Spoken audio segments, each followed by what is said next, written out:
Pontianak, ibu kota Kalimantan Barat, kini semakin menonjol sebagai destinasi pelancongan berkonsepkan warisan tempatan. Dari lokasi wisata hingga budaya warung kopi yang beroperasi 24 jam, kota ini menawarkan pengalaman otentik yang menarik pelancong dari dalam dan luar negara, termasuk dari Bumi Kenyalang.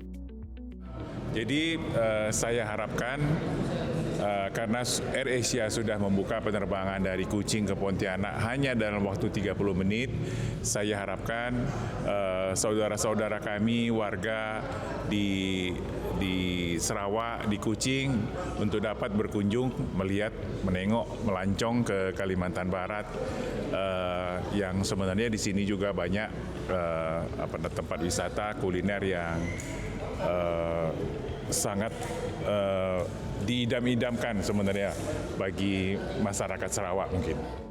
Sepanjang mengikuti program 5 hari 4 malam di Pontianak dan Singkawang, kami menemui jawapan kenapa kota ini mencuri hati rakyat Sarawak.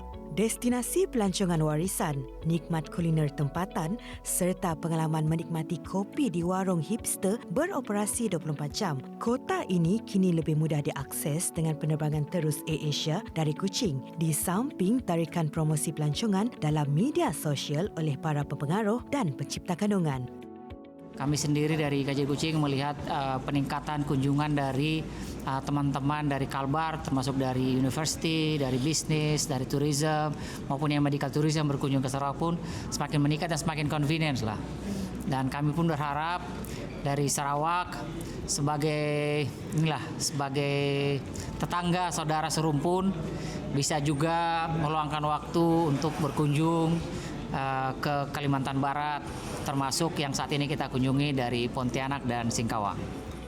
Dengan gabungan pelancongan warisan, budaya kopi, penerbangan terus dan paparan kandungan digital dalam media sosial, kesaling hubungan pelancongan antara Kalimantan Barat dan Sarawak semakin erat, sekaligus membuka peluang untuk pertukaran budaya, ekonomi kreatif dan pengalaman pelancongan yang lebih menyeluruh bagi kedua-dua wilayah.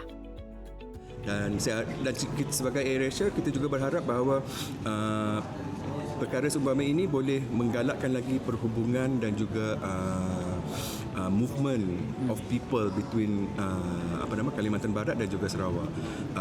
Dan sebagai sebuah bisnes, kita memerlukan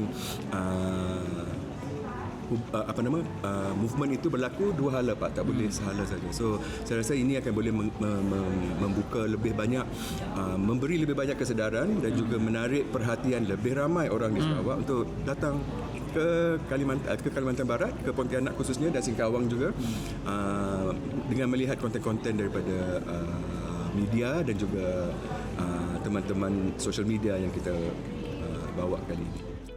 Usai program, kami merasakan budaya kopi dengan kemeriahan kafe hipster yang beroperasi 24 jam antara tarikan yang pasti membawa pelancong untuk kembali ke kota ini. Terutama kepada mereka yang ingin menikmati secawan kopi dalam suasana kafe estetik bersama keluarga atau menikmati latte ice dalam menyaring muzik bersama rakan-rakan. Dan ini adalah pertemuan budaya kopi dan pengalaman pelancongan warisan yang harus dinikmati ketika berkunjung ke kota bersepadanan dengan Sarawak ini.